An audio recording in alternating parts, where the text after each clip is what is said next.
what I see in the world, what dialogue has become, turn on any political debate, any public forum, scroll through any comment section, and what you'll see is not dialogue. It's mutual annihilation disguised as discourse. Politicians don't listen to each other. They wait for openings to strike. They don't respond to what was actually said. They respond to the distorted version that makes their rebuttal land harder. Every exchange is a power play. Every disagreement is treated as betrayal. And every complexity gets flattened into sound bites designed for weaponization. And the tools, blame, manipulation, gaslighting. The goal is never true understanding. The goal is domination. Make the other person wrong so they can be right. Discredit their character so you don't have to address their argument. Twist their words until they're defending positions they never took. Exhaust them into submission. And this isn't just politics, it's everywhere. Boardrooms, classrooms, family dinners, social media, intimate relationships. We've normalized a form of interaction where the only way to be heard is to destroy the other person's credibility first. Here's what that does structurally. It makes real thinking impossible. To my mind, rigorous thought requires the ability to hold two contradictory truths simultaneously without collapsing into tribal allegiance. Before we go any further, I want to tell the audience why this conversation matters and why the way we're having it matters even more. Let me first say, Corey writes an amazing Substack, and his Substack is called Embodied Grail, Humble Wasteland. And if that title doesn't tell you something about his quality of perception, you're not paying attention. Now, we've been in regular dialogue for some time, and I've been an avid follower of Corey's Substack, but he writes something that lands in my body before my mind can interpret it. And then I have a response to it. He receives that and metabolizes it, and then we spiral deeper. I need to say, this is not me lecturing Corey, and this is not me correcting his work. This is what John Vervaeke calls reciprocal opening, not reciprocal closing. So before I tell you what we're doing, I want to show you what we're not doing, because the contrast matters. It requires one to consider that one might be wrong and that your colleague, you may say your opponent, might be partially right. The territory is more complex than the map.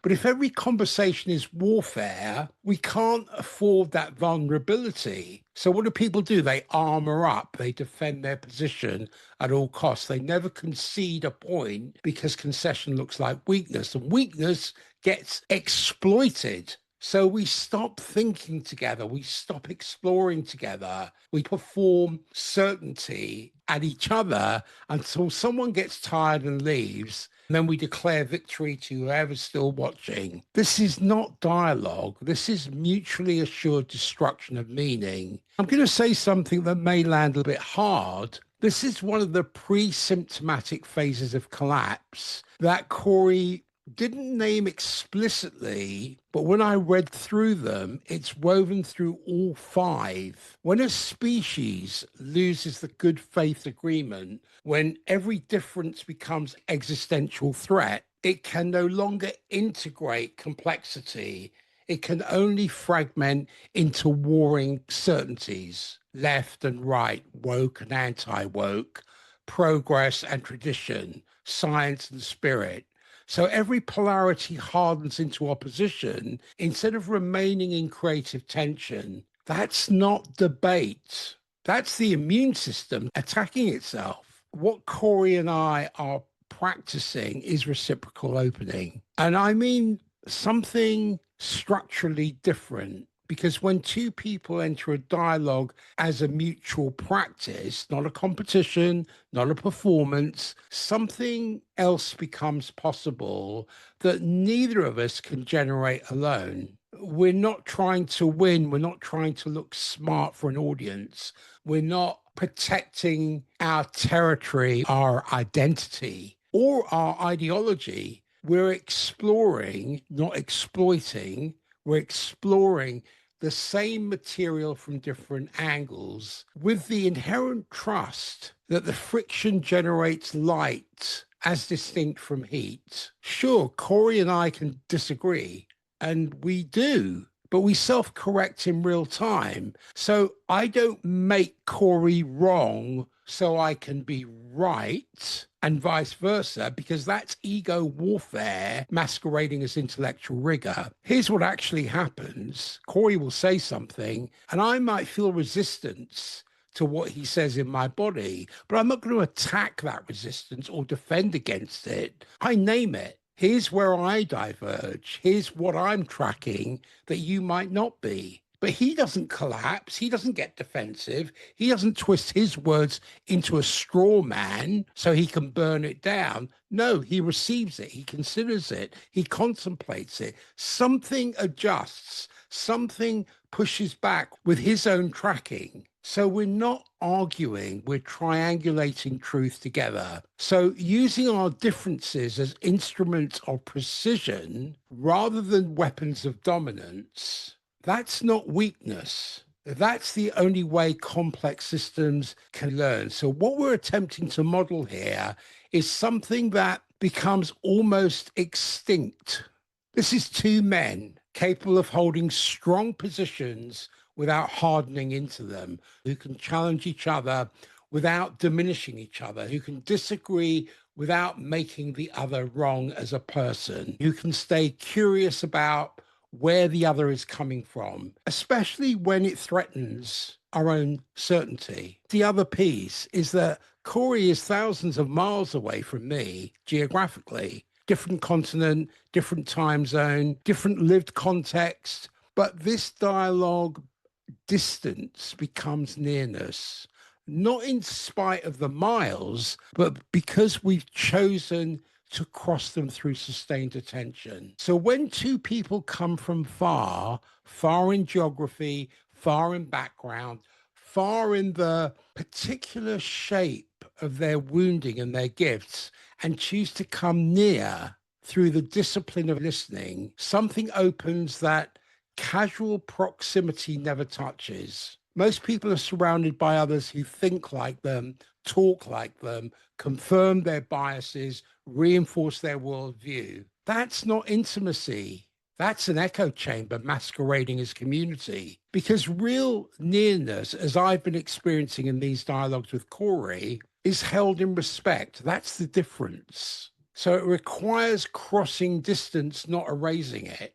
Now, I bring archetypal and psychological lenses, evolutionary astrology, depth psychology, and Corey brings poetic structure and embodied recognition and the capacity to feel into cultural patterns before language can name them. Neither of us owns the material. We're both listening to what wants to come through. We hold paradox without collapsing it into false resolution. So if you're here hoping for certainty, you'll be disappointed. If you're here hoping one of us will win, you've misunderstood the task. And if you're here expecting us to perform agreement or paper over real differences, you're in the wrong room. Two men thinking together in real time, disagreeing without diminishing, challenging without dominating, exploring without needing to arrive at a conclusion that makes everyone comfortable. Now, I think that's rare, and it's rarer than it should be, and it's more necessary than most people realize. Because if we cannot model how to hold complexity together, how to stay open while staying rigorous, how to respect each other's intelligence while refusing to bypass their own, then we're adding more noise to a world already suffocating on performative certainty. The politicians, the pundits, the social media mobs, they've shown us what reciprocal closing looks like. Every exchange shrinks the field. Every interaction reduces possibility, and every conversation ends with less aliveness than it started with. What Corey and I are practicing is the opposite. It's reciprocal opening. Every exchange expands the field. Every genuine disagreement reveals new territory. And every conversation ends with more aliveness, more nuance, more capacity to hold what's real. Not because we agree, but because we've refused to make agreement the goal. So here's what I'm asking of you as you listen. Don't choose sides. Don't keep score. Don't wait to see who wins. Instead, track your own nervous system. Notice when you want one of us to dominate the other. Notice when you get uncomfortable with unresolved tension. Notice when you want us to land on a conclusion so you can stop holding the uncertainty. That discomfort, that's the medicine. Because what the world needs right now is not more people who are right. What it needs is more people who can stay in the room when it gets hard, who can hold difference without hatred, who can challenge without destroying, who can build something together that neither person could build alone. Corey's written something that is so true. I'm going to inhabit it through my lenses, and he's going to respond. And neither of us knows exactly where this goes. This is not a bug. It's the structural requirement of real dialogue. Settle in, feel your body. Notice when something lands. Notice when resistance rises. Stay present to the comfort of not knowing. We're here to witness what becomes possible when two people refuse to collapse the space between them and instead make something beautiful inside the gap. That's my rant, Corey. I love it. You did great as far as laying out the panorama, the terrain. Something's come to my mind, and maybe this plays into what you just announced to your listeners. But in the past, when I've worked with clients in person, I've said something along these lines that you're safe, we're safe. And whatever happened, it's not happening anymore. And depending on the person's history, early life history, there were some things perhaps that were said to them, yelled to them. And I also include that it's not true. You're safe. It's no longer happening, and it's not true. I feel that many people have one, if not all of those things, especially earlier in their life, that are still having somewhat of a hold on them. It's probably a little bit, if not much, related to what you just laid out, is that a lot of times that's from where we're operating as far as early life experiences and the unconscious running the show, and more of the left brain more than the right brain. We just find ourselves spiraling, and that's just at an individual level, but multiply that a number of times throughout the planet. That's where we find ourselves today. It's been going on for quite some time. If that's the place where a number of us are perhaps stuck, the center can't hold. Things fall apart, to borrow from Yeats once again. And like you said, it's not about winning, because politics in particular, it's much more black and white, I would say, for many people. Life's not that simple. It's complex, as you said. We're multitudes. The human experience is anywhere from 8 to 10,000 generations or so. Talk about complexity. Talk about multi-generational trauma. And we're still traumatizing ourselves. We don't even realize it. We're traumatizing ourselves. We're traumatizing each other. We're traumatizing the biosphere. We're committing cultural suicide. We're a bit mad. We're not well. We're not centered because we've been overly myopic, overly simplistic. We've lost the panorama, and we're placing ourselves at the center rather than the sacred. I feel our conversations for the past year and a half or so, I'll speak for myself, but I feel it's mutual. We're looking at the sacred as the central axis. This is how I go about it for myself. I'm pushing myself to the side because I know I'm small. I know I've only been here for a few cosmic seconds, and that in the big picture, I don't so much matter. What matters is unknown and much bigger. I stand in awe, in humility. Those are a few things, but I imagine we'll dig up some more throughout our talk today.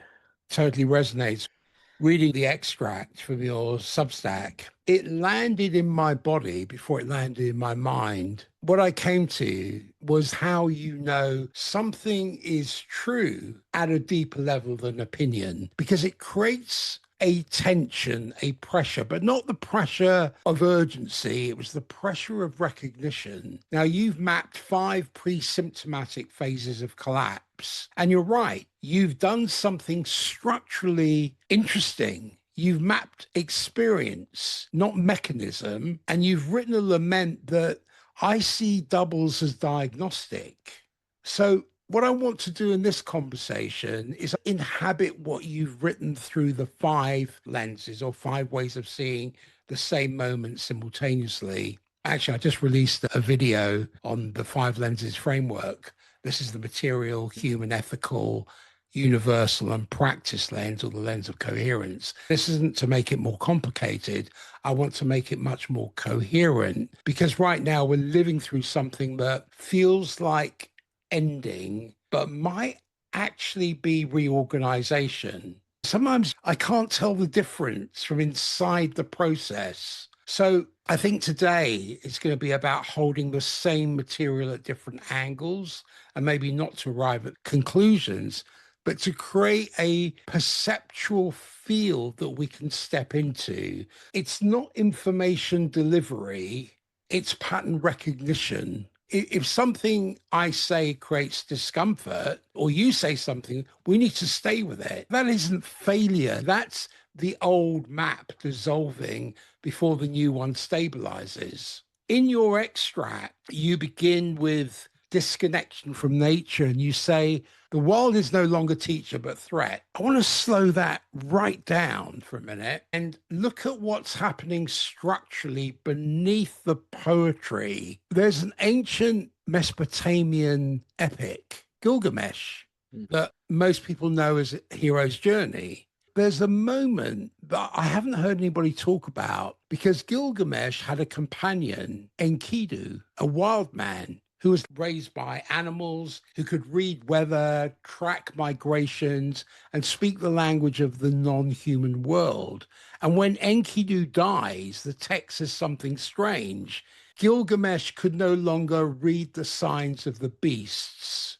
I thought to myself, that's not grief, that's systems failure, because he lost access to a form of intelligence that doesn't operate through human language or logic. So when you say we no longer speak to stones or dream with trees, I sense you're describing the severing of external regulatory intelligence. Pre-modern humans weren't romantic about nature, they were governed by it. Rivers didn't negotiate, seasons didn't take feedback, wolves didn't explain their decisions.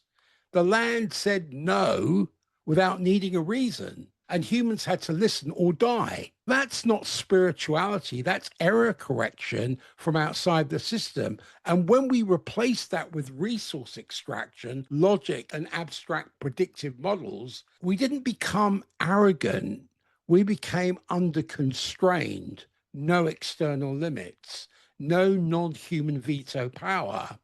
And here's what I see people miss. Under constrained systems don't collapse immediately, they accelerate. So innovation explodes, growth looks like genius, freedom feels intoxicating, but the error accumulation happens silently and the bill comes due later, and it's always exponential. So climate crisis isn't punishment for sin. It's a lagged feedback from a system that stopped listening to what cannot be bargained with. So when you say, Corey, the forest becomes lumber and the river becomes resource, what do you sense is the deeper fracture?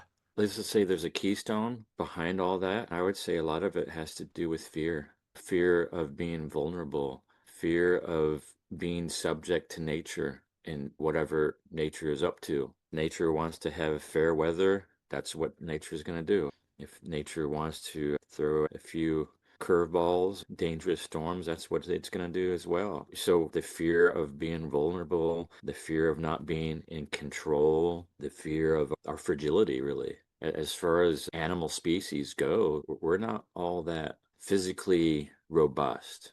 We are relatively, but compared to, let's say, some mammal predators, we're not too fast. We don't have the greatest digits as far as the ability to rip and tear apart and defend, and our canines, etc. Our strength really is our forebrain, our cleverness. I'm not quite sure as far as our intelligence and our ability, well, maybe at a time it was better than it is now, but our ability to communicate and organize, those were force multipliers as far as competing within nature and others. So what's the body thinking at any one point as far as at a cellular level? It's, am I safe? Can I run all the vital processes?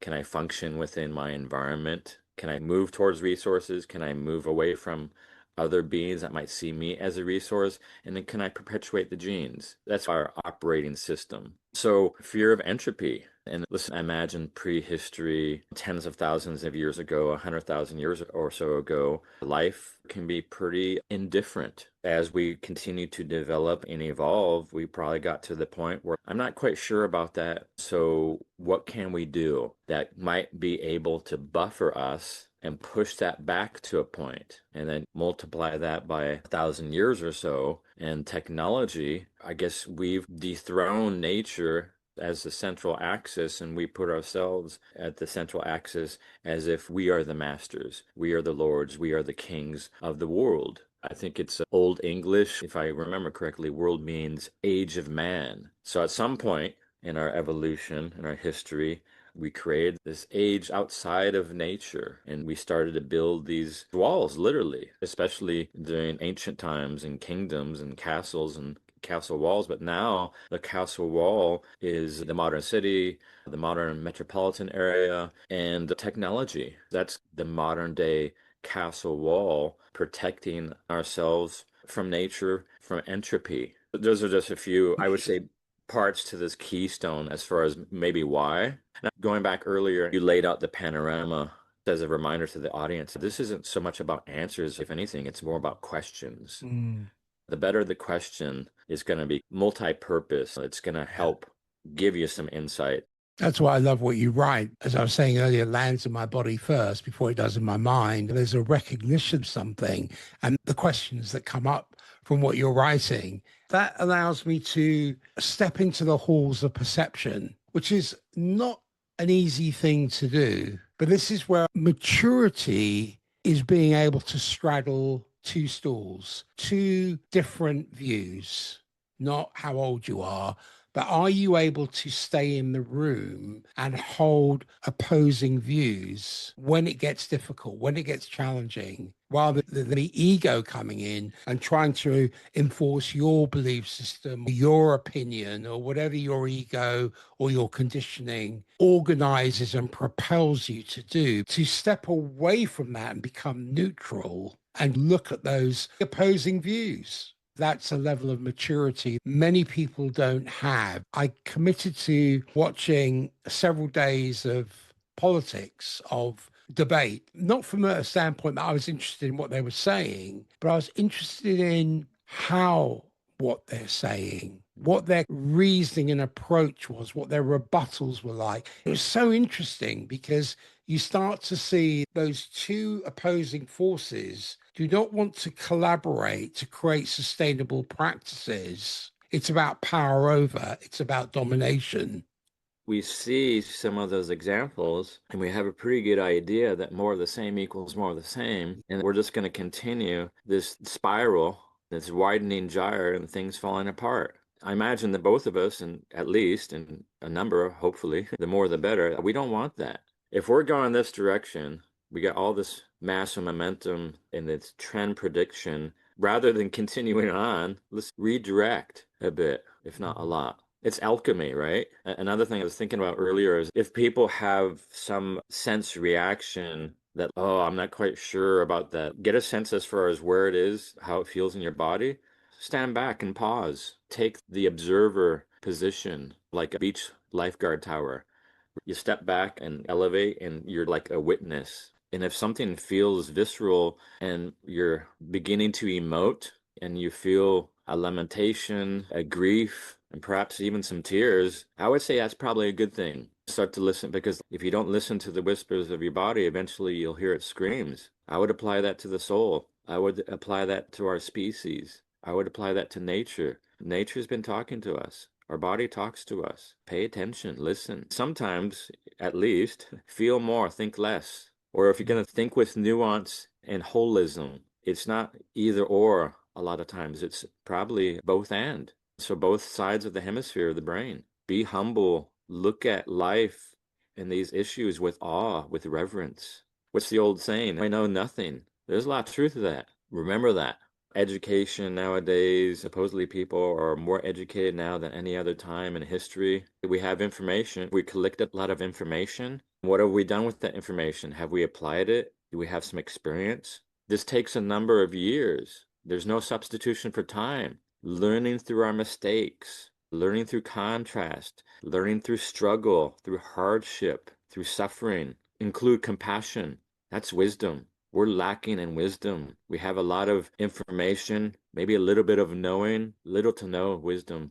That segues perfectly into another line I extracted from your Substack article. The more than human world falls silent. My question, is it silent or have we deafened ourselves?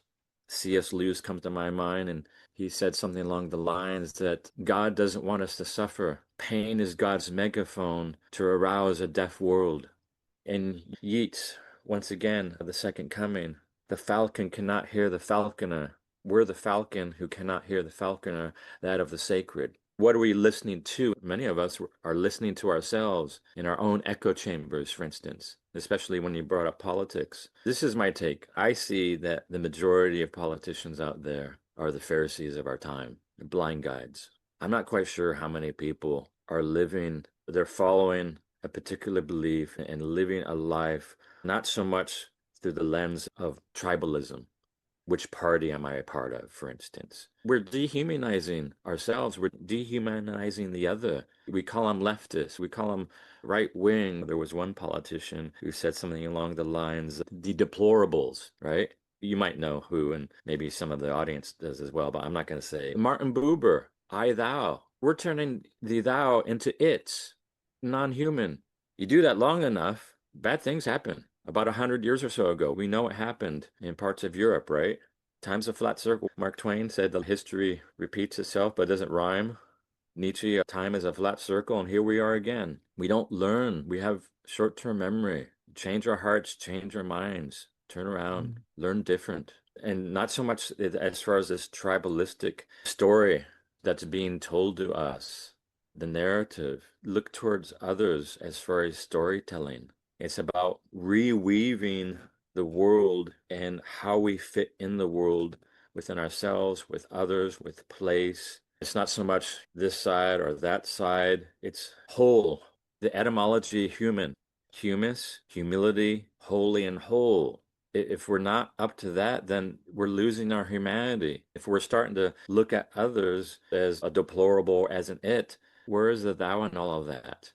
Going back to the second coming in Yeats' poem, 1919, things fall apart. If you're paying attention, they've been falling apart for some time. I think it's getting to a tipping point to where you can't ignore it. It's glaringly evident. So at this point, I would say much of humanity are the whispers at one point, depending on how far back you go, are obviously screaming. And C.S. Lewis, once again, it's trying to rouse a deaf world. Stop listening to these blind guides and start listening to the falconer, that of the sacred, that which is bigger than us. If we consider ourselves small and look at the mystery in the sacred awe with reverence, and then see that within ourselves, see that within another, and see that within place, as far as upon the planet here, this living sphere, as well as the cosmos. If we do that, I would say that's a fair amount of turning around, and perhaps things might come back together rather than continuing this widening gyre and spiral and falling apart. That's my hope, at least. Hope's an important ingredient in all of this. Otherwise, we slide into nihilism. Carl Jung talked about the self with a capital S, the part of us that's larger than ego and older than our personal story and doesn't really care about our intentions because the self regulates us, whether we like it or not, through dreams and symptoms and illness and synchronicity. But nature was our collective self. It was that external manifestation of that regulatory intelligence. When we severed that connection, we've tried to replace it with systems So we've built markets and algorithms and progress narratives and efficiency metrics. But those systems are made by us, which means they'll tell us what we want to hear.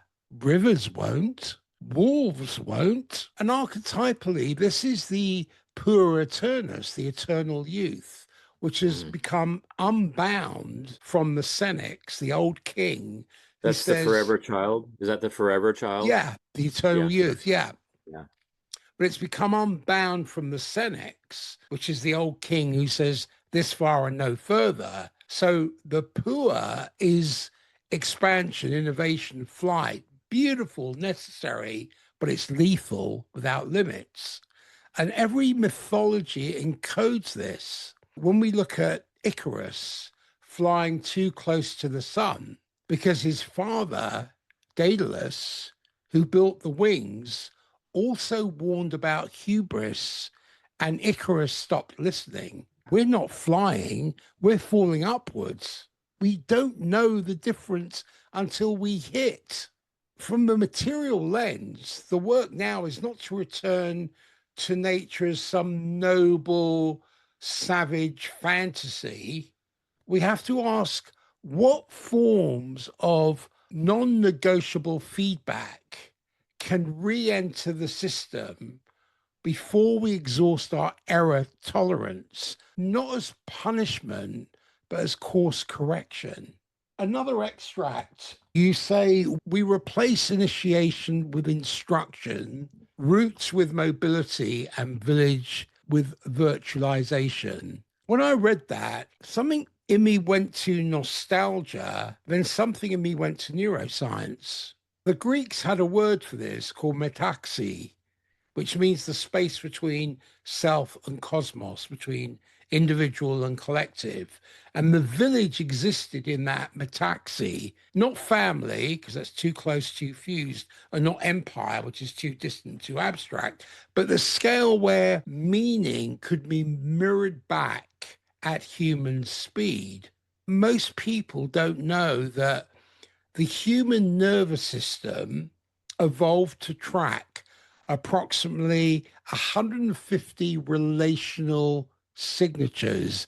This is called Dunbar's number, and it was named after the British anthropologist Robin Dunbar, who discovered it by studying primate brain size and social group patterns. Dunbar wasn't making a philosophical argument. He was measuring neocortex ratio, the size of the thinking brain relative to total brain mass across primate species. What he found was remarkable.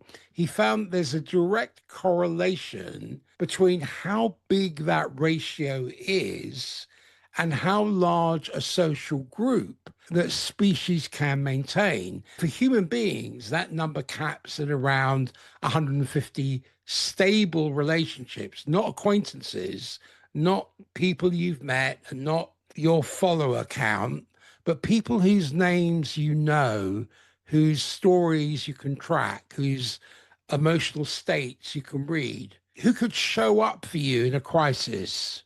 That's not arbitrary. That's the metabolic limit of a mammalian brain trying to maintain genuine reciprocal awareness.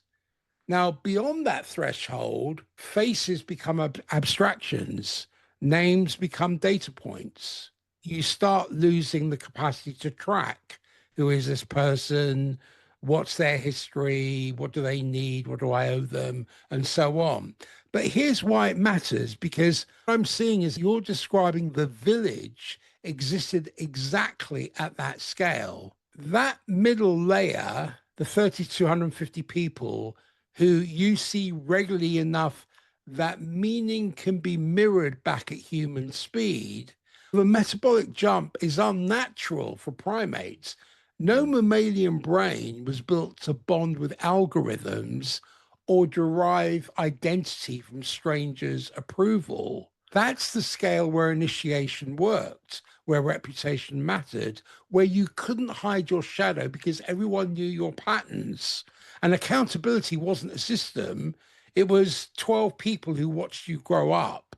and call you on your shit at the grain mill. But modern life forces us way past that limit. Your LinkedIn network, your Slack channels, your Zoom calls with strangers. We're trying to maintain relational bandwidth with thousands, sometimes millions, and the nervous system cannot do it. So, are we substituting intensity for intimacy? Are we performing connection and mistaking visibility for being known? We think we're relating, but are we just interfacing, which is a transactional relationship with a system, not a bond between nervous systems? Now, I don't think that's moral failure. I think that's biology hitting a wall. So you say we're alone in the crowd. Is it possible we're not lacking connection, but we're lacking scale appropriate mirroring, the kind that can only happen when someone knows your name, knows your wounds, knows your ghosts, but they still show up? Definitely contrast to the majority of the human experience of 8,000, 10,000 or so generations, 100 to 300,000 or so years. 97% of the human experience on Earth has been that of nomadic hunter-gatherers, which is what you described as far as the familial, communal framework. It was tight knit and in a limited scale. Much of today, friends on social media, for instance, that's mostly performative theater. It's not really the real at a deep, meaningful level. Evolutionary biology wise, we might use for this is evolutionary mismatch. Another term is environmental evolutionary adaptedness. The environment that we adapted to was very tightly knit. It was very cohesive, where nowadays that's very much opposite the case. And we're relating to, like you said, algorithms more in avatars, not the really real. Evolutionary psychology wise, that's a mismatch. Biology wise, that's a mismatch. Sociology wise, that's a mismatch. Evolution mismatch. Paleoanthropology mismatch, and mythology mismatch as well. We've created this landscape, this virtual reality that's anything but real. I would say it's dehumanizing and corrosive to the soul. As far as native population, especially here in North America, the United States, this one indigenous group comes to my mind. Some people might be familiar with the Sioux Nation, the Lakota. In their language, and I don't mean any disrespect, I'm doing the best that I can here, but if I recall the word, and I'm not great with the pronunciation of it, but when they introduce themselves, when they're about to present, tell a story perhaps, they'll say something along the lines of Mituye Oyasin. From my recall, that means something along the lines, all my relations.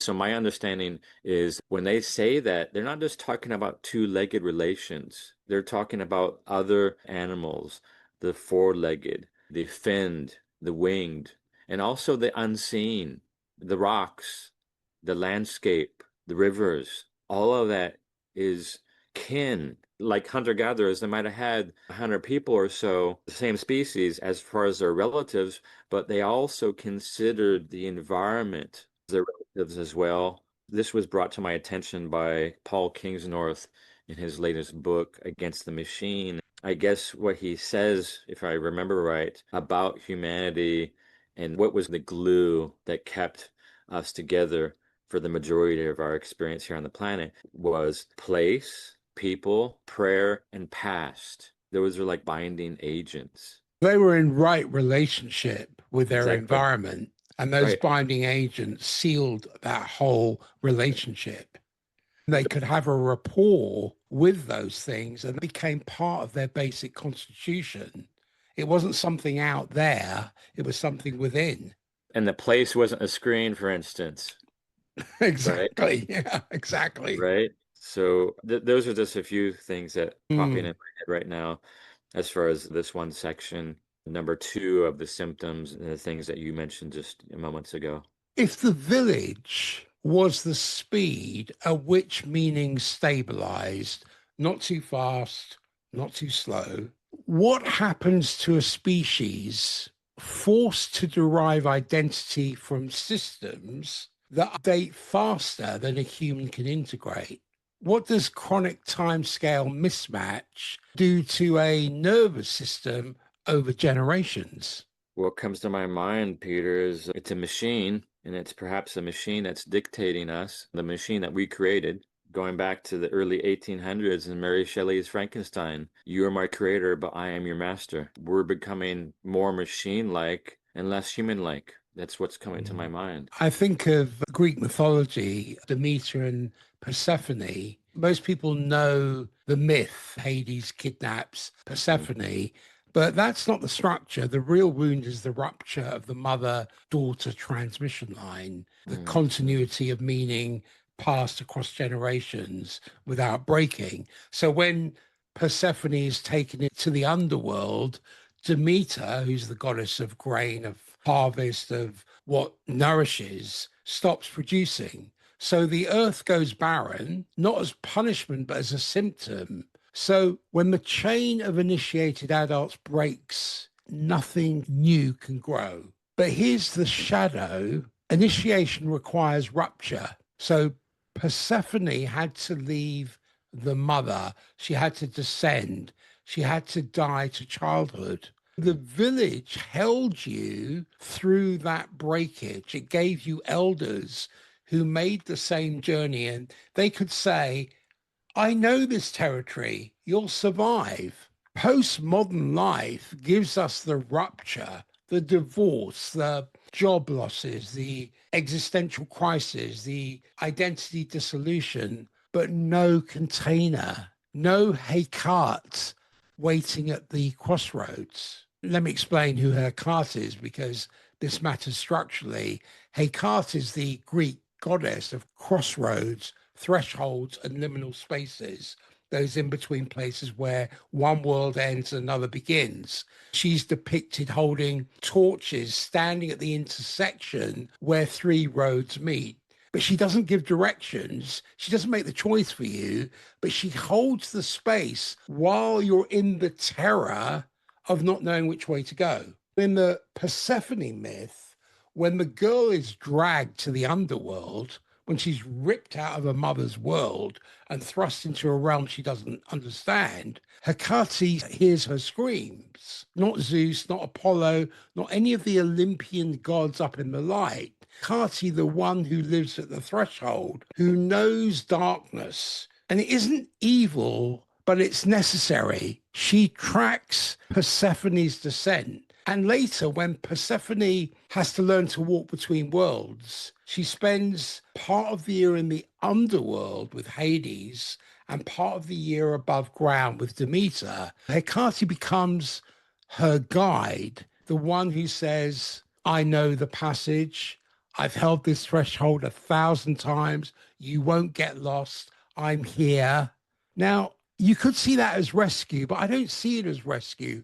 I see that as witnessed initiation, because Hecate is the archetypal figure who holds you during rupture, during divorce, during ego death, during the collapse of who you thought you were. She doesn't fix it, and she doesn't make it comfortable, and she doesn't promise you'll come back the same. She stands there with her torches and says, I see you. This is part of the path. Keep walking. Here's what we've lost. Postmodern life gives us all of the ruptures, the breakdowns, the dark nights of the soul, the identity deaths, the initiatory descents. But there's no Hecate at the crossroads. There's no elder who's been through that particular fire and can witness you without trying to fix you or rush you or medicate you back to normal. Instead, we get therapists with treatment protocols and timelines. We get self-help gurus selling you, I don't know, 7 steps to transformation. Friends who may mean well, but get uncomfortable with your grief after week 3, and a culture that pathologizes dissent as depression instead of recognizing it as necessary composting. So we're still taken to the underworld by loss and crisis and by life refusing to be what we've planned. But there's no one holding the threshold. There's no circle of elders waiting when you return who can say, we know what you've become. We know where you've been. Welcome back. There's a lot there, Peter. I love where you're going with this. Yep. It's like saying, here's how you metabolize what you learned down there. Not Mm. a phone full of strangers asking, are you okay? Without the relational capacity, the lived experience, or the time scale patience to actually hold the real answer. And that's what I mean when I say there's no Hecate waiting at the crossroads. The goddess didn't disappear. We have stopped training people to stand at thresholds without needing to collapse the discomfort. When that breaks, every generation starts from zero. That's not freedom, that's amnesia with Wi Fi. From the human lens, my question I've been asking is how do we get the village back? What scale of relationality can stabilize meaning in bodies moving at algorithmic speed? Most will never go viral. That might be the point. That's a good question. How do we get back home in some ways, if not many ways? I have more questions right now than answers, but I would say probably for starters, like addition by way of subtraction. Remove the bottlenecks, remove the negatives. You mentioned elders a number of times. Going back to the ancient world and antiquity, especially that of the Greeks, that's foundational to the modern world. Whether people recognize that or not, like that or not, especially the modern industrialized West, it's foundational. There's no skipping over that. And if we've appreciated what we've had present day and looking back throughout the majority of the history of the modern world, if we appreciate the arts, the culture, there's always negatives, but if we focus on the pros, then there's no substitution, and that's just what it is. If we want more of that, then we need to recognize and respect and honor that. If not, I guess we're going to be heading towards something we might be disappointed. So, anyhow, we don't have many elders because we're lacking wisdom by and large. Wisdom, time, experience, humility, listening to the falconer once again. Those are a few big rocks that are coming to my mind right now. How do we get back home? I guess, for starters, recognize that we're not home. The center's unraveling. Listen to the falconer, listen to the screams. More of the same equals more of the same. If that's fine with you, then okay. Be careful what you wish for. It's going to take a little bit of work and a little bit of time, if not a lot. Rites of passage were coming to my mind. Finding the way, the guide, that's a rite of passage of sorts. And these hardships that many of us experience in the modern world, we're lacking a map and a compass as far as how to navigate. Life is somewhat of an opera, if not much like an opera. There's several acts, there's drama, there's comedy, there's romance, and tragedy. To borrow from Joseph Campbell, something along the lines, just say yes to it all. You embrace it. It's the seasons of life. It's not perpetual spring and summertime. There's fall and there's winter. There's also cyclical blindness. Yes, exactly. How did we get here? If we're not really having a good experience and we're seeing, hopefully, the obvious that this is not sustainable, this is not the way, turn around, go 90 or perhaps 180 degrees as far as the behaviors, like the culture. What's the cultural mythos that has been enacted, embodied? What's the zeitgeist? What is my personal mythos? What is the zeitgeist that's leading me? And if this plus this equals this, and if I don't want this, perhaps once again, 90, if not 180 degrees away from whatever it is that we've been up to. Maybe those could be some ways we could pull back and look at the panorama and see some of the points, the patterns, the trend predictions. And okay, this is the trend prediction. This is what we're going to wind up with if we continue. And then how might we be able to shift? There's many others as well, but as far as what I have to say, those are the big rocks that are coming to my mind. Take some time, sit back, contemplate, reflect, The answers are within you as well as the questions. It's probably endless. We'll never be able to learn everything we want to learn in one lifetime. It's a moving diagram. It's an unfoldment. You also write something that really struck me. I need to get my notepad. You say, we mock the mythic, exile mystery, confine the infinite to institutions. Then you say something that lands like a blade. We desecrate the feminine and we sterilize the masculine. The soul becomes superstition. Now, when I read that, all kinds of things came to my mind. One of the things was to do with Hindu iconography. There's a goddess named Kali, and she stands on her consort, Shiva's chest, tongue out, eyes wild, wearing a garland of severed heads. You've probably seen it. Now, one might see chaos, violence, or feminine rage out of control, but initiates see function. Kali doesn't destroy for pleasure. She destroys what's already dead and pretending otherwise. She's the sacred that refuses to be domesticated into comfort. She's what happens when you try to sanitize the numinous. You're right. We've exiled mystery.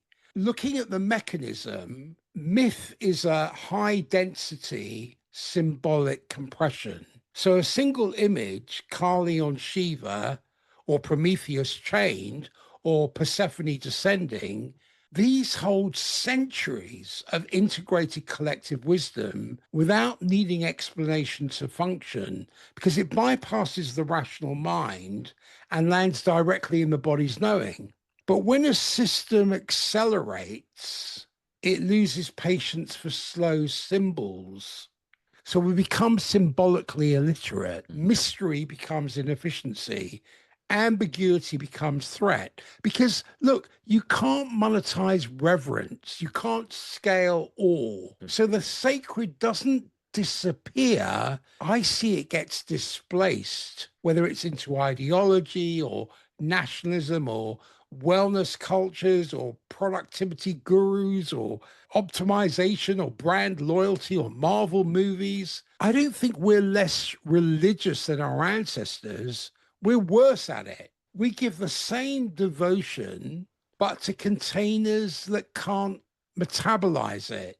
There are gods that fit into TED Talks. There's spirituality without terror. There's transformation that comes with a money back guarantee. So when you say we desecrate the feminine and sterilize the masculine, I didn't get you're talking about gender politics. What came up, I sense, was you're describing the murder of polarity itself, solar and lunar, logos and eros, order and chaos, penetration and receptivity, and that tension that generates aliveness. So when those collapse into sameness or warfare, nothing new can be born. The sacred isn't what makes you comfortable, it's what makes us real. So if mystery isn't the opposite of knowledge, but the container that prevents knowledge from becoming tyranny, I wonder what happens to a civilization that mistakes information for wisdom. What fills the God-shaped hole when we've pathologized reverence itself? These are big questions. I don't necessarily have an answer for them. It's what surfaces. Really did land like a blade when I read that. Very powerful. I would say these conversations and some of the things I've put down are invocations. What I wrote, we confine the infinite to institutions and call it religion. Many of these institutions and their figures are hollow gods or false gods. Religion comes from Latin religio, means to reconnect. But unfortunately, many of us who practice religion, and I would include politics in there with that nowadays, because that's what it's become more or less for many people. It's opposite of religio. It's not reconnecting. It's disconnecting. You mentioned that confining the infinite to institutions. What came up in me immediately, the deeper wound that we stopped recognizing the sacred as dangerous. Because encountering the numinous used to mean you might not come back the same at all. I always say that can be a good thing. So when did we start demanding that transformation be comfortable, convenient, and Instagrammable? That's a good question. I was thinking of something that you said moments before this last segment of people calling another and asking if they're okay. What comes to my mind, and I feel it's related to what you raised here, the goal isn't necessarily to be okay. The goal for me in this context is to be human. You are human with humus, humility, holy, and whole. I think Ian McGilchrist has brought something up like this. So it's not so much about being okay, human, and then in right relationship with self, other, place, and the cosmos. That's from Ian McGilchrist. And then going back to Paul Kingsnorth, place, people, prayer, and past. The native people today, in their indigenous language, whether it's the Dene, also known as the Navajo, or Lakota of the Sioux Nation, or here locally where I live, the Yurok. Besides those names, besides those words, if you go back far enough, those people simply refer to themselves as the people. I would say that would be synonymous with human. In the context I bring up human, humus, humility, holy, and whole. That's us. If we're willing to return back home, that's us, the people. A lot of times there might have been geographical and I would say relational aspects to the people. Where I live, once again, the Yurok translates to upriver people in their relationship to the geography of the Klamath River. It's more upstream. And the Karuk people in relationship, that means downriver people in relationship to the Klamath River that were more downstream. I go back to Greek myth where Prometheus stole fire from the gods and gave it to humans. We celebrate that as the birth of civilization, technology, and progress. But the myth doesn't end there because Prometheus gets chained to a rock and an eagle eats his liver every day forever. The organ regenerates, the punishment repeats. And that livers actually do regenerate. They do regenerate. So I don't see the Greeks were being cruel. My sense tells me they were encoding a warning that says when you take sacred power without initiation, the cosmos will correct you, not as moralism, as physics, because we have fire now. We have nuclear fire, we have genetic fire, we have digital fire, AI fire, but we've skipped the binding. We've skipped the part where you bow before what's larger than you. Now, we thought consequence was optional. Carl Jung would call this inflation, the ego identifying with archetypal power it hasn't earned the capacity to hold. So the psyche then responds with illness, addiction, collapse. I don't see that as punishment. I see it as rebalancing. Rudolf Otto called it the mysterium tremendum. Love that. The sacred that makes you tremble, the holy that's simultaneously fascinating and terrifying. We killed that and we replaced it with the mysterium Instagrammable. So gods that fit in slideshows, spirituality that never asks you to sacrifice ego. But I know deep down the soul knows the difference, even when the mind pretends otherwise. The twist here I see is that every desecrated god becomes a demon.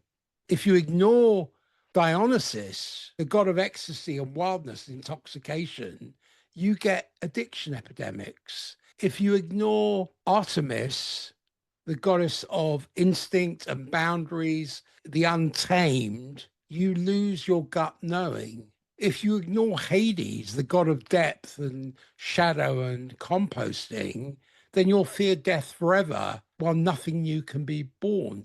So the sacred doesn't leave when you mock it, it goes underground and starts breaking things until you remember. From the ethical and universal lens, the task now is not to return to religion, it's to ask what forms of reverence can function in a disenchanted world. Not belief systems, not institutions, but practices that restore the body's capacity to recognize what's larger than itself. Greek myth is powerful. It is. And the people, if they're familiar with this, and I think you are, Peter, that one of the ways I've heard myth being described is Joseph Campbell said something like this: myth is public dreams, and then dreams can be people's private myths. This has been in the psyche of humanity probably since the dawn of our existence. Jung would say something along the lines, the collective unconscious. You mentioned religion a number of times. If people can pay attention, what are they worshiping? What myth are they living by? Is this a healthy, beneficial religion, mythos that we're going by? Religion, for me, isn't so much about me, because some people are known to do this. Like when they pray, they're praying for themselves. I'm praying for my relationship or my career or whatever. There's a time and a place for that, but are we praying for the all and not just us humans? When I say all, I mean all. Reciprocity. I think you touched upon this earlier. It's not so much about taking, or asking within our prayers. What are we willing to give? What are we willing to serve? What are we willing to sacrifice? Billy Mills, he's an American who won, if I remember right, 1964 Summer Olympic Tokyo Games, a middle distance running gold medalist from the Pine Ridge Sioux Reservation, if I remember correctly. And he said something along the lines that he sees his life as a gift from Great Spirit, and the way he lives his life is a gift back to Great Spirit. Reciprocity. Whatever belief system, religion, religio, from the Latin to reconnect, we could ask ourselves the question, is it a practice that is life affirming, or the active tense of that word, L-I-V-E? And if it's not, the inversion of L-I-V-E is what? E-V-I-L. We're not perfect, and utopia from the Greek means no place. Now imagine if we care, we're going to be doing the best that we can. We're trying to be living and moving in the footsteps of saints. That's the best that we can do. Or we can do nothing. And perhaps for some, they're walking in the footsteps of demons, of devils. The kingdom of heaven is upon the land, but men do not see it. If I remember, that's from the Gospel of Thomas. It's here, it's now, if we're willing to see and walk it. That's the second coming. During this time of year, for some people, a Christian holiday. So the wise men, they followed the shining star over Bethlehem. That shining star is within us too, if we recognize that's the second coming. I think this is from the Beatitudes, the Sermon on the Mount. The kingdom of heaven is within you. Heaven and hell is between our ears. It's between our ears and our heart. The one wild saint is believed to have said of John the Baptist, repent, turn around, learn, change your mind, change your heart. Sin from Aramaic means unripened fruit. So maybe it wasn't ready. Try again. It means to miss the mark. We're not perfect. Okay, we miss sometimes. Try again. Or in the words of repent, once again, turn around. Change. Alchemy. Change. It's so easy, it's difficult, Peter. I know. I know. I often repeat myself. You have to so it lands. It's the simplicity that makes it effective. I complicate things. I overanalyze sometimes. Not that I get paralyzed by it. The reason I do that is because it leads me to other questions. Sometimes I have to stop asking questions and just let things land. Like when you said in your extract, we extend life at all costs, but forget how to live. My first thought with that was, oh, that's a really nice metaphor. My second thought was, no, that's civilizational diagnosis. It reminded me when I was quite young, I've always been fascinated by death. And I read the Tibetan Book of the Dead. It was called the Bardo Thodol. In the West, we call it the Tibetan Book of the Dead. But it's not about what happens after you die. It's a training manual for how to die while alive. Bardo means between those threshold states where one identity ends and another hasn't formed yet. So divorce and job loss and illness and ego death, the text teaches If you cannot navigate Bardo, you cannot navigate existence, because life is Bardo. Nothing stays, everything composts, identity is provisional, form is temporary, but we've built an entire civilization on denying that teaching. You're exactly right. We extend life at all costs, but forget how to complete it. So death isn't only biological termination, it's the ultimate boundary condition that teaches grace and proportion. It's the elder that says everything you build will end. So build it beautifully anyway. If you remove that teaching from collective consciousness, everything inflates. Productivity must be infinite. Growth must be permanent.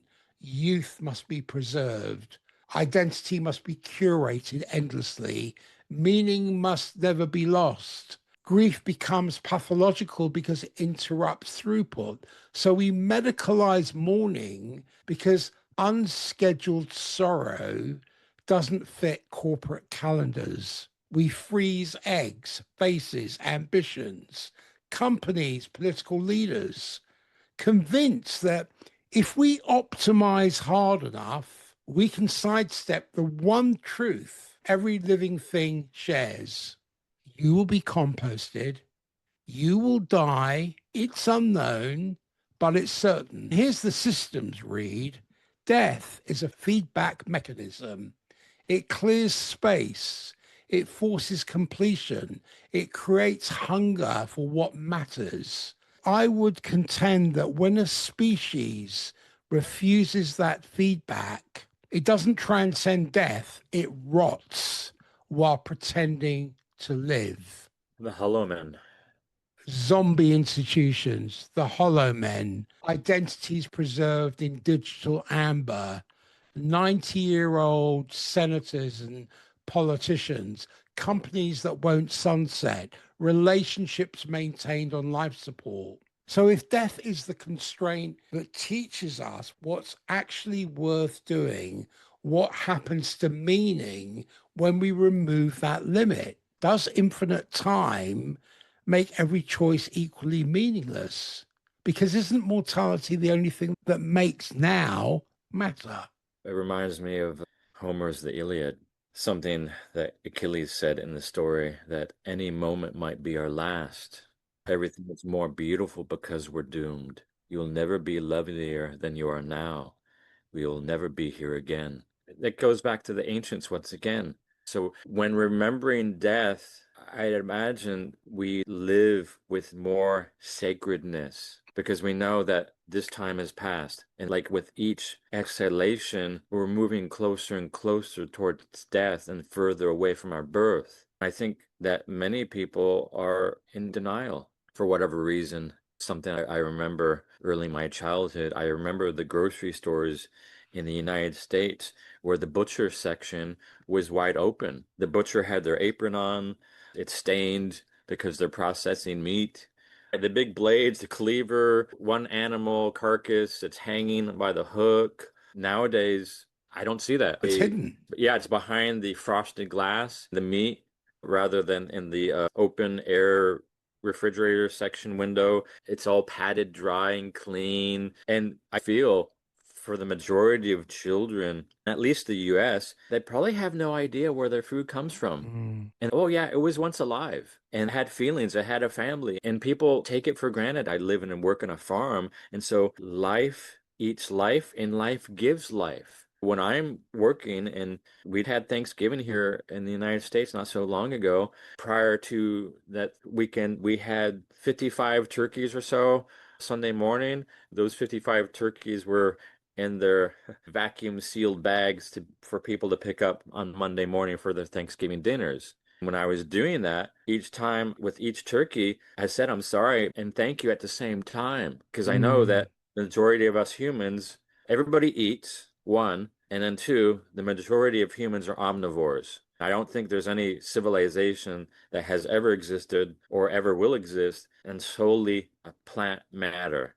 I'm on a bit of a segue here. That's You all see my right. point. When we pathologize grief, because grief is how love continues after the beloved ends. It's proof the bond was real. If we can't grieve well, if we medicate it, if we rush it, if we hide it, can we actually love? Or are we possessing people or animals or things and calling it intimacy?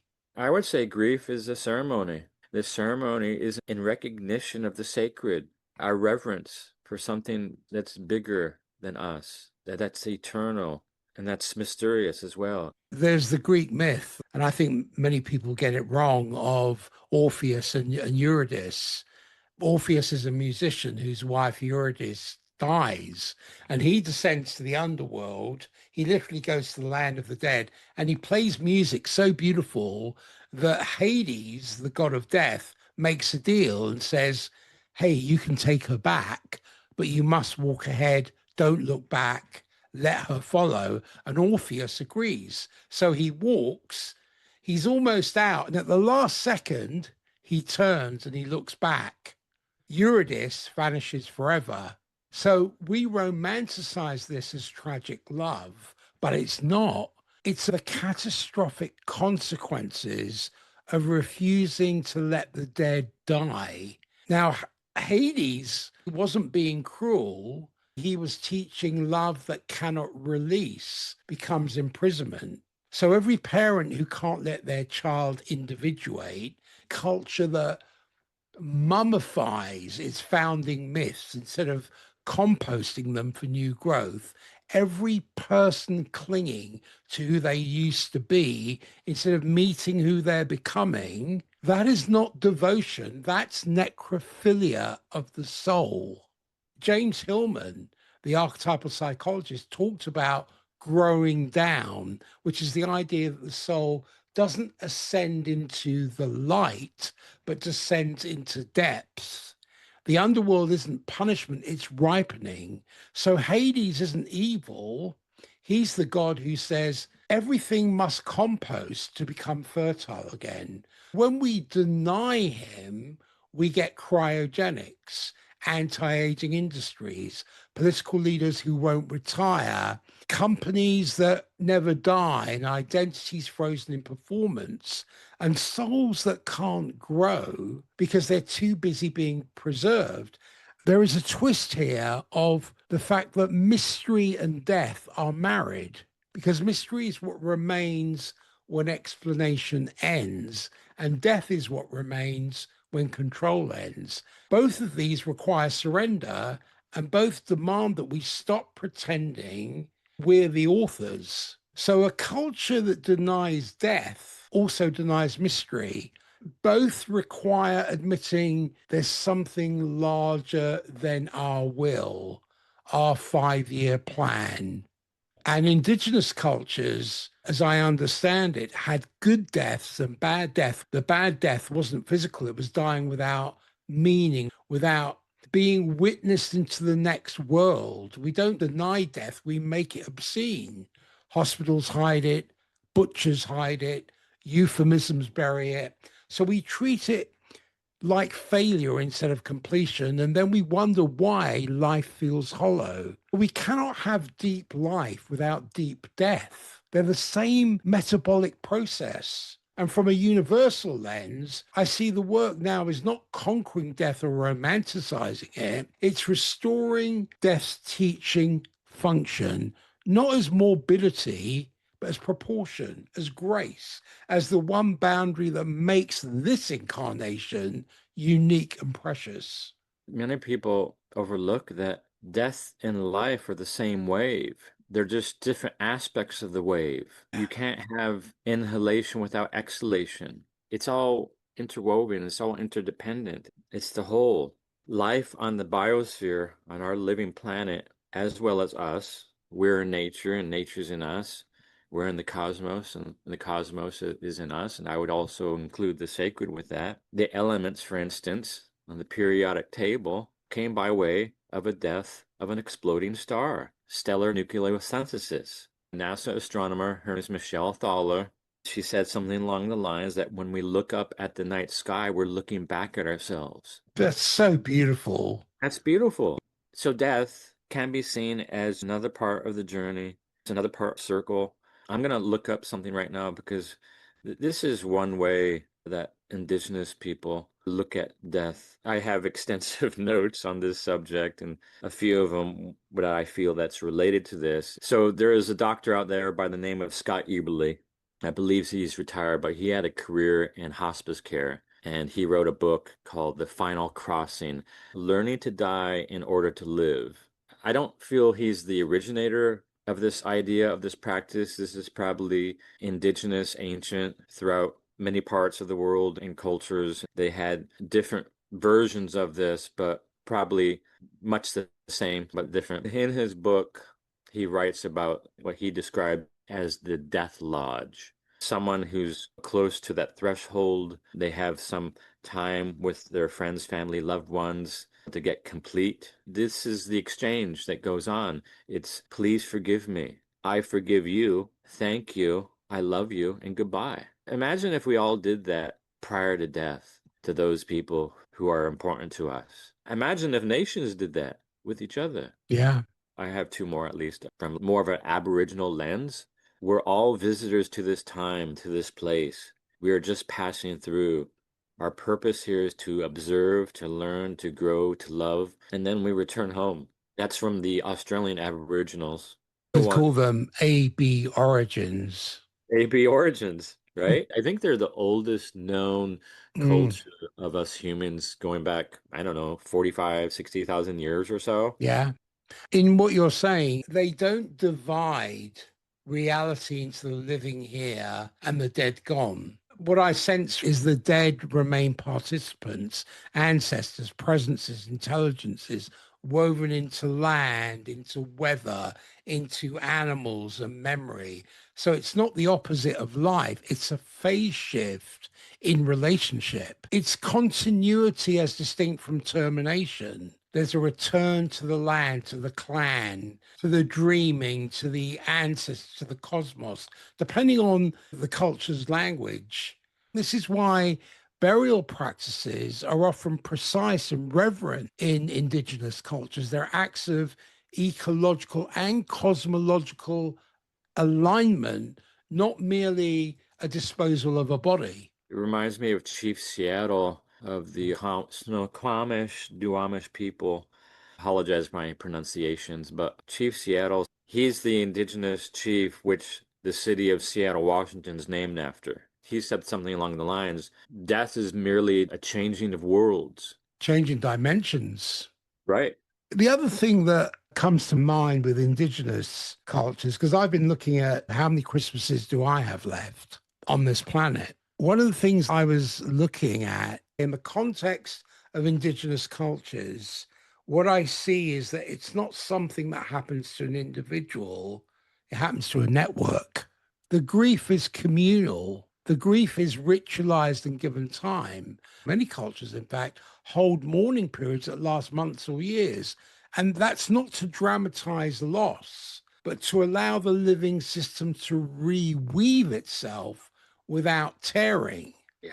There's often less obsession with denial or postponement because death is expected, it's named and ritually integrated. It doesn't carry the same psychic shock as it does in cultures that treat it as failure. I've seen elders frequently prepare for death openly, guiding their own rites. It doesn't mean that the loss hurts less, it means the hurt has a place to go. It's not a judgment, it's a return, it's a crossing, it's a transformation. And the emphasis is on right relationship. I would suggest how one lived with the land, the people, the ancestors, rather than on belief or confession at the end. So I would say it's a change in form, not a loss of belonging. I've seen the deaths within my family, one really tragic one, totally unexpected, my brother. But what I see is modern industrial cultures tend to exile death, hospitals, euphemism, silence, and then they wonder why it haunts us. I think that indigenous cultures tend to Give death a seat at the table. Give it language. Give it rhythm. Give it insight. Give it ritual. Give it ceremonic value. And in doing so, it keeps the world intelligible, even in loss. It can sound a bit romantic. I'm not saying these cultures don't grieve deeply, they do, but they grieve inside a cosmos that still makes sense. I feel you're right, Peter, in that perhaps one of the things that we might be saying or conveying within this subject that we're talking about right now is that death and life are inclusive, they're seamless with each other, and death can teach us a whole heck of a lot about living and life. What's the old saying that the way you live is the way you die, Yeah. and perhaps the way you die is the way you have lived, right? I have one more, a poem of sorts on death. Yeah, may I? Yeah, go for it. Forever oneness, who sings to us in silence, who teaches us through each other. Guide my steps with strength and wisdom. May I see the lessons as I walk, honor the purpose of all things. Help me touch with respect. Always speak from behind my eyes. Let me observe, not judge. May I cause no harm, and leave music and beauty after my visit. When I return to forever, may the circle be closed and the spiral be broader. Message from forever, written by B. Lake. So imagine these things that I've mentioned in our talk. I think you asked a question, how do we get back to home? I would say these are a few additional ways about that. Remember the sacredness, memento mori. Remember, we're only going to be here for a few cosmic seconds and make it count and make it Mm. mean something beyond ourselves. What did she say? Be Lake. May I cause no harm and leave music and beauty after my visit when I return to forever. May the circle be closed and the spiral be broader. Beautiful. Once again, it's so simple, it's difficult. I would say, especially going back to early civilization, early humans, is that the cosmology, the mythos, is in stark contrast to what we have present day. Perhaps bring back some of the old ways. The present ways, I would say, have been going on since at least the Renaissance, right? The time of Descartes, when he said something along the lines, I think, therefore I am. I am not my body. So with that type of thinking, if I'm not my body, going back to indigenous people, they would see the land as an aspect, as a mere reflection of their body. If that's not the case with some people's thinking, then I guess whatever I do to my body, the micro and the macro body, really doesn't matter because there's no connection. But there is, and we know that because the disintegration that we have within ourselves, we can see it reflected back out into nature. What did I say earlier? Read it. When forests become lumber. This is from the Cree prophecy. The Cree of Canada says something along the lines, when you cut the last tree, when you catch the last fish and you poison the last river, only then will you realize that you cannot eat money. If we go back to the Hebrews, they said something along the lines that you cannot worship Mammon and God at the same time. Mammon being the deity of greed, of wealth, of power. It's so simple. It's profound. Politics isn't going to save us from Oh, ourselves. God, no. Science isn't going to save us from No. ourselves. In order to help save itself from itself and the machine that we've created, but then now the machine's our master, and the return back to being human more so than being machine-like. You end with disembodiment, and we leave our bodies for the screen. Mm, We trade intuition for analytics, and we touch pixels more than skin. And every mystical tradition, Christian, Buddhist, Sufi, indigenous, shamanic, always begins exactly the same way. Sit down, feel your breath, notice you have a body, not because the body's holy in some sentimental new age way, but because it operates on integration time. The body cannot rush, it digests slowly, learns slowly, metabolizes meaning slowly. Grief can take months, trauma can take years, wisdom can take decades. We cannot speed up embodiment. That's not a limitation. That's how coherence stabilizes. Are you saying there's no shortcut, no Staples Easy button to the No, soul? no.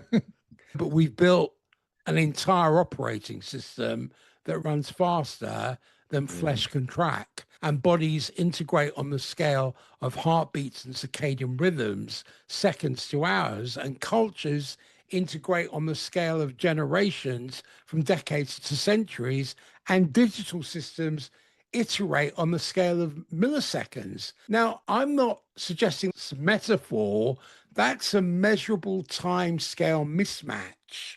Because when the dominant interface of reality moves faster than our nervous systems can stay coherent, what happens? Disassociation becomes functional. You don't leave your body because you hate it. You leave because the world no longer moves at a speed your body can survive without fracturing. Screens are not the enemy, speed is. We're not over technological, we're under embodied. We're trying to maintain relationality with systems that have no flesh, no rhythm, no rest. And when you interface with the disembodied long enough, you become disembodied, not metaphorically, literally. Vagal tone drops, proprioception weakens. You stop knowing where you end and the feed begins. If the body is the only place where meaning can land, where it moves from concept to lived reality and from information to wisdom, what happens when an entire species starts living 6 inches above their skin? Can we have ethics without embodiment? Can we have empathy without feeling our own boundaries first? Because you say we confuse speed for significance. So I wonder if speed is in itself the drug and the content doesn't matter. Are we addicted to velocity because slowness would mean feeling what we've been running from? You make it sound very dysregulated, Peter. A dysregulated autonomic nervous system has us more in the sympathetic branch. It's to fight, flight, or freeze. When you're in that state, we lose the panorama at a neurohormonal cellular level. That parts of our body, the unconscious consciousness, the autonomic nervous system perceives we're in a state of threat danger. Imagine a zebra running from a lion. It's probably not a good time to do a novel cartwheel. As far as the panorama and being more in the right hemisphere of the brain and nuance, discernment, novelty, creativity, that goes out the window. So then we might consider, oh, we got one tool. Let's just say it's a hammer in this case. The world becomes our nail. If I had a contractor coming to work on my house and that's all they had as far as in their toolbox, I'm a little concerned. If they're going to do a remodel on my kitchen with just a hammer and that's it, I'd be like, okay, we're in trouble. There's a Greek myth, I'm sure you know, about Narcissus at the pool. You know, everybody thinks Narcissus fell in love with himself. It's a story about vanity, but that isn't the case. Narcissus falls in love with his reflection, a bodiless image, perfect, unchanging, no sweat, no need, no decay. He starves to death staring at what isn't real. That's not vanity. That's the lethal seduction of the disembodied ideal. And we're building that same pool, but globally. Social media, virtual reality, AI companions, curated identities, algorithmic intimacy. We're not connecting with each other. We're connecting with reflections that don't talk back with the friction of real flesh. That simulation is cleaner, faster, more controllable, but we're starving. And depth psychology knows the body is where the unconscious lives. Dreams, symptoms, gut feelings, instincts, they're all body based. So when you leave the body, you lose access to the intelligence that cannot be faked, that rises as nausea before language, and you lose the yes that moves as warmth before logic names it. You become pure cognition, and cognition alone is psychotic. It has no brakes. This also reminds me of another myth. I think we talked about it before, Kronos eating his children. And Kronos is time, specifically linear, measured clock time. So he devours his own offspring because he fears being replaced. And I wonder if that's what speed culture is, eating tomorrow to fuel today. We don't rest because rest feels like death in a system that mistakes activity for aliveness. We don't put our foot on the brake. We don't slow down because Mhm. slowing down means you'd have to feel the loss. And maybe that's the real collapse that you're pointing to, that we've left the body and we've forgotten the way back. My hope is the door is still open, but we've lost the map to the threshold. And I think the hinge here is we have to practice the lens of coherence, the lens of practice. We have to practice our way through because embodiment is not a trained concept. It's a trained capacity. You either practice returning to the body again and again through breath, through sensation, through slowing down, or you don't. There's no intellectual bypass here.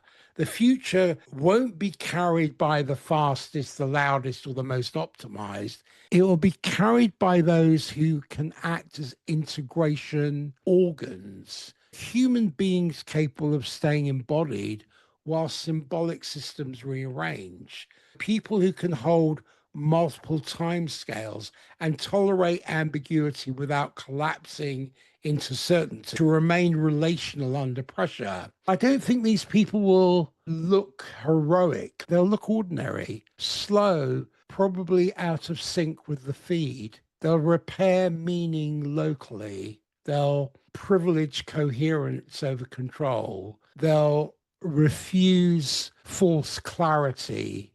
They won't go viral. That might be the point. Maybe the work now is not to stop the phase transition. I mean, that's impossible. Maybe the work is to become coherent enough to survive the fragmentation into reorganization. So to be a place where meaning can slow down enough to land where the future can pass through without shearing, without tearing. This is not a call to save the world. It's a call to become a survivable contact with what's emerging. I would say it's to return back to our humanness, to our humanity, that the meek shall inherit the earth. Some people might see that as a negative, like simple-minded. I would say it's really about being human and humble. Once again, humility, back to the soil, the foundation of matter. Adamus means creature of earthly slime. Adamus to Adam. And then Eve is spirit. So Adam and Eve, slime plus spirit, human, humus, humility, holy, whole. So matter and spirit, soil and spirit, soil and the sacred, re-sanctify, re-enchant. This is something else that I feel is going to help to return closer towards the really real of our humanness. This is from Dr. Charles Eastman, Oyaisi Esa, that's in Sioux.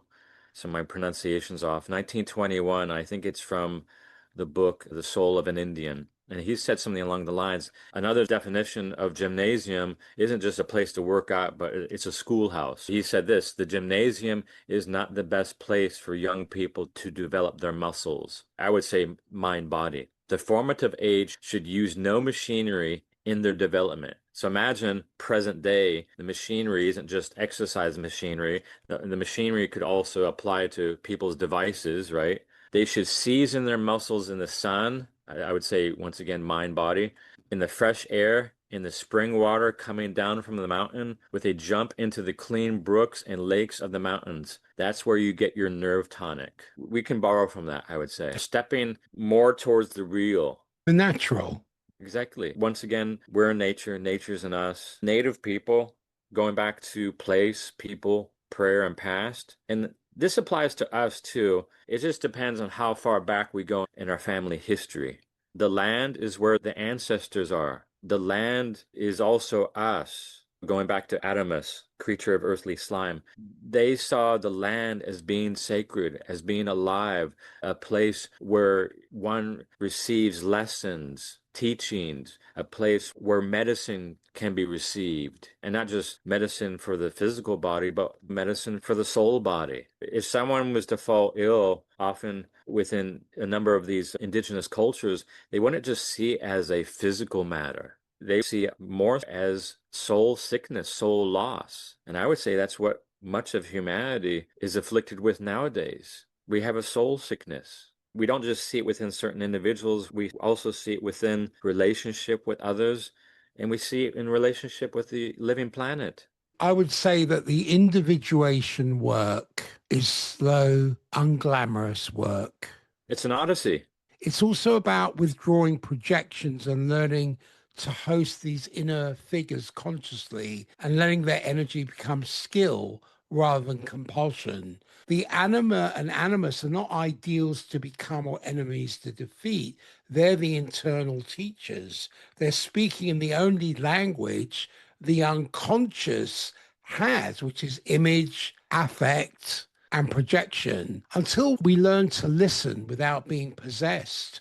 Yeah, ideological possession, demonic possession. And the anima and animus, yes, we're taking back the projections, we're integrating the opposites. And I would say when someone finds themselves in that place, often what is accompanied is compassion. When we embody compassion, we're also embodying the grail, and we're healing this inner psychic landscape. And going back to the grail, when the king was healed, so too the land. We heal the landscape within our inner nature, the micro nature. That's also going to help the macro because they're mirrors.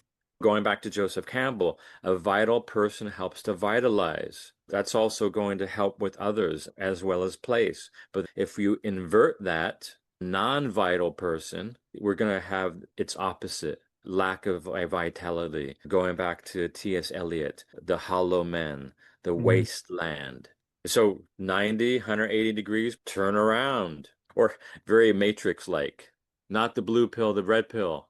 We've talked about the five fractures. What I've attempted to do was show what's underneath them through my perceptual lens, through the material, human, ethical, universal, and practice lens. What I want to know is this: when you wrote these five phases, what were you feeling in your body? Where did this transmission come from?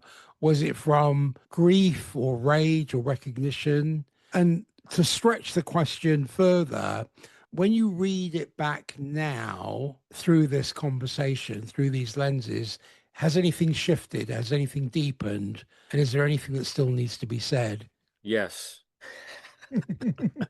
So what was I feeling? I was feeling many of the things that you mentioned. Comes in waves, sometimes one at a time, sometimes all together. I'm somewhat of a mess at times, you Hey, know. join the club. But yeah, I have quite a bit of a lament when I'm working on these. And I've been looking at this for some time. I've been looking at this even as a child, going back Mm. to my childhood home, seeing the chaos there as far as alcoholic, abusive parents and siblings, and me being the youngest. And if I recall correctly, maybe I was around 10 years old, and I'm looking around the household, the chaos and the yelling and the screaming and the violence, and thinking to myself, what the hell's going on here? I think I had an idea as a child. This has no appeal to me whatsoever. I'm not interested. It was very clear, okay, this is not a goal. So I know what I don't want. Learning through contrast. And if alcohol equals this behavior, then I'm not going to have anything to do with it, for instance. I've been looking at this for myself, but also looking outside of myself in 20 years in law enforcement and having arrived to about 60,000 or so radio calls in people's homes, seeing these mirrors. This isn't so much something of my experience. This is unfortunately much of the human experience, or at least the shadow aspects, the unintegrated, healed parts of ourself aspects. With disintegration, what do you have? You have more disintegration. Going back to your question, that's my lens, that's my history, and some of the framework where some of this is coming from, why and how and what it is. And as far as is there more? It's probably never ending. And then another thing, as far as something that I borrowed from the five stages of symptoms, for instance, If we look at human bodies and our biology, I have some case of morbidity, some illness, some disease. 9 times out of 10, it didn't come that one morning.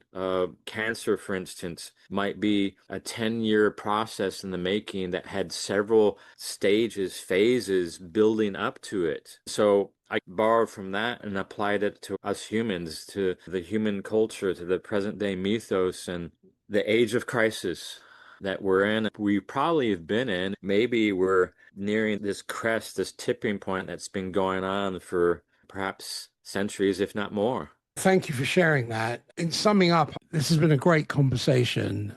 I think collapse rarely announces itself as destruction. You're right, it begins as forgetting, but forgetting isn't a moral failure, it's a system's property. When a complex system exceeds its capacity to integrate information, it sheds depth before it sheds form, meaning thins before buildings fall. That isn't prophecy, it's thermodynamics applied to culture. And the 5 phases, they read like a lament, but as I said in the beginning, they're a diagnostic sequence because each one describes the loss of feedback loops. And disconnection from nature isn't only alienation from trees, it's the loss of non-negotiable constraint. Rivers don't argue, seasons don't care about ideology, but when a system stops listening to what cannot be lied to, it drifts. And disintegration of family and community isn't sentimentality, it's the collapse of mid-scale coherence. And individuals and empires can function without villages for a while, but meaning cannot. And instruction replaces initiation because instruction scales, initiation doesn't. And I don't see that as evil. I think it's a trade-off, but the bill becomes due at some point. We're all being initiated anyway. Life guarantees that, but I think many people are doing it alone, unwitnessed, with no one who knows the territory that can hold you through the terror. Then we wonder why people are medicating themselves into numbness and why suicide rates are spiking and why everyone's one bad week away from collapse. We cannot survive initiation without elders. We just fragment and we call it healing. So I want to thank you so much for this dialogue. Where can people connect with your work? On Substack, it's called Embodied Grail Humble Wasteland. Carl Jung is coming to my mind right now, Peter. He said something along the lines, whether seen or unseen, God is present. He had its Latin inscription above his doorway in his home, Lake Zurich, and it's also on his tombstone. Whether that resonates with people or not, modify it however you see fit, that speaks best to you. It could be whether you see the sacred or not, whether you see a thou within another, within place or not. I feel this is timeless and universal and undeniable, and it's essential and foundational for the well-being of us being human and the people. I thank your listeners. I thank you, Peter, as always. It's a pleasure. It's fellowship, I feel. Happy Christmas to you, as they say in the UK, and to listeners who recognize and celebrate this time of year, a Merry Christmas. Merry Christmas to you, Corey, and thank you for this dialogue. And thank you for the work that you put out into the world. It touches, moves, and inspires me in many ways. Thank you. Appreciate it. Thank you.